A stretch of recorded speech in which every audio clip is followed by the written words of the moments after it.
Hello students, welcome to BBBN online classes. So in our previous video, we were just reading the chapter, English Literature's fourth chapter, that is A Hasty Judgment. A Hasty Judgment मतलब जल्दबाजी में लिया गया निर्णय.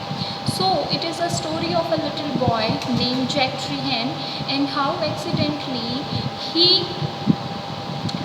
learn a very valuable and meaningful lesson in his life. That is the story is about. Okay, so we have just read that Jack जो है वो अपनी जो पिकनिक बास्केट है उसको क्लिफ से क्या करता है, नीचे की तरफ गिरा देता है. एक्सीडेंटली उसके फादर और मदर यही सोचते हैं कि ये सारा वर्क जो है वो एक्सीडेंटली हुआ है.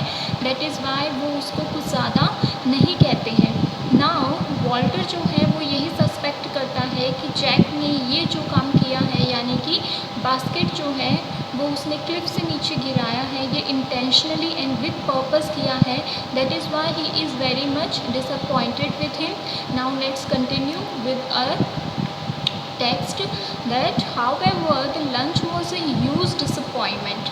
हालांकि जो लंच जो है वो बड़ा ही निराश करने वाला था, क्योंकि जब भी आप एक होटल में लंच करने जाते हैं तो ऑब्वियसली आप यही सोचते हैं कि that you are going to eat something different, something that we do not eat generally at our home. So किस तरीके से डिसअपॉइंटिंग था ये हम पढ़ते हैं. A crowd of tourists has consumed everything in the shape of food. यानी कि क्राउड ऑफ टूरिस्ट, यानी कि अब ऑब्वियसली बात है कि पिकनिक वाला एरिया है तो बहुत ज़्यादा भीड़ होती है, और जो होटल्स होते हैं वो मेनली लंच टाइम के बाद में फुल्ली सॉर्ट हो जाते हैं, यानी कि उनमें जो भी खाने पीने की चीज़ें रहती हैं वो फिनिश हो जाती हैं. और यही बात यहाँ पे कही गई है कि अ क्राउड ऑफ टूरिस्ट, घूमने वालों की जो भीड़ है, हैड कंज्यूम्ड एवरीथिंग, उन्होंने क्या कर लिया था, जितना भी कुछ था वो सारा कंज्यूम कर लिया था. इन द शेप ऑफ फूड, यानी कि जो भी कुछ खाने के लिए बनाया गया था वो सारा फिनिश कर दिया था. Living very little for every one who came after, और उन्होंने पीछे क्या छोड़ा था, बहुत ही थोड़ा जो उनके बाद में आने वाले थे.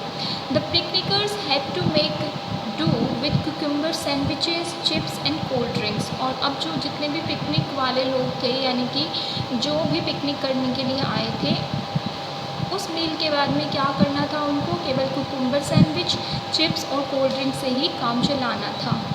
ओ dear, said Mrs Trehan, to think that the nice cheese sandwiches and hard-boiled eggs, the lovely chicken patties and strawberry puffs are now floating away to sea. Oh, how terrible.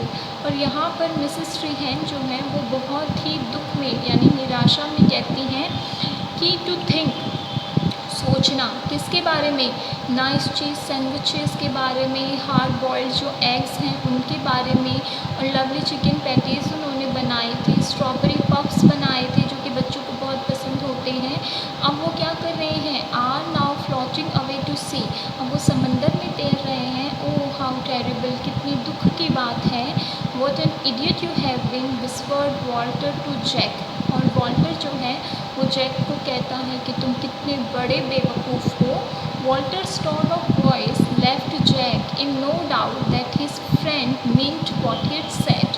और वॉल्टर के कहने की जो tone है, उसकी जो voice की tone है, उससे जैक को बिल्कुल भी ये संदेह नहीं रहता कि उसका जो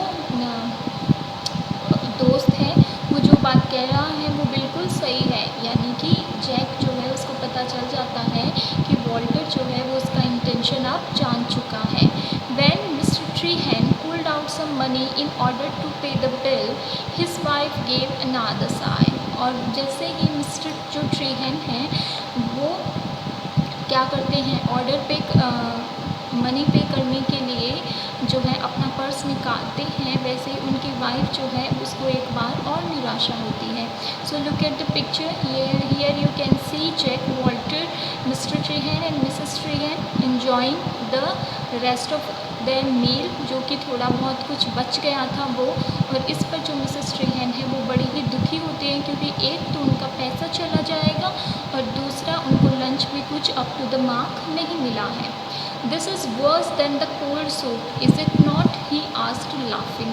और फिर वो हंसते हुए कहते हैं कि हमारे घर का जो ठंडा हुआ सूप होता है ना, उससे भी ये वर्स्ट है, यानी कि वर्स्ट फीलिंग है।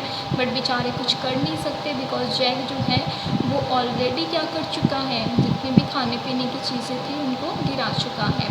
The savings from 4 such lunches got Jack his, और उसके बाद में उनके मुंह से निकल जाता है कि the savings from 4 such lunches, कि ऐसे ही 4 लंच की स्किप करके जो हम सेव करते, जो हम बचाते, गॉट जैक हिज, तो वो क्या कर देता, जैक को दिला देता, और उसके बाद में वो चुप हो जाते हैं।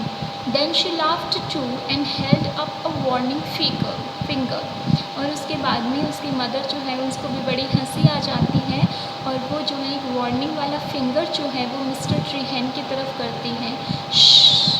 The whisper you must not let out my secret, और फिर वो विस्पर में कहती है, यानी कि खुसखुसाहट में कहती है कि तुम्हें मेरा जो सीक्रेट है वो इस तरीके से बाहर नहीं लाना चाहिए, यानी कि बताना नहीं चाहिए इन बच्चों को।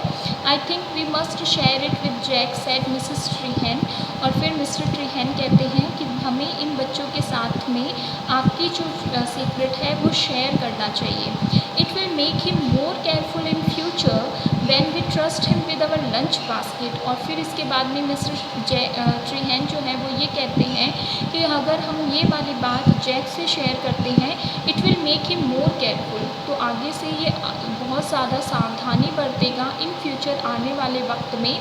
When we trust him with our lunch basket, जब हम इसको अपनी लंच बास्केट देंगे, यानी कि वो बहुत बिल्कुल ख्याल रखेगा। He had noticed his son's scornful look when the settlement of the bill was mentioned and had partly guessed what was in his mind. और इस टाइम पर जो है, जब जैक के फादर जो हैं वो क्या कर रहे थे, बिल को जो है पे कर रहे थे, और ये सारा सेटलमेंट चल रहा था, उनकी और मिसेस ट्रीहेन की बात कर रहे थे, तो एक बहुत ही अजीब सा लुक जो है वो जैक के फेस पर था, और इस चीज़ को वो मिस्टर ट्रीहेन जो है वो समझ गए थे कि उनके बच्चे के माइंड में क्या चल रहा है, और उनके जैक के माइंड में क्या चल रहा था और किस तरीके से उसने एक अच्छा लेसन सीखा, ये हम पढ़ेंगे अपने नेक्स्ट वीडियो में। Thank you.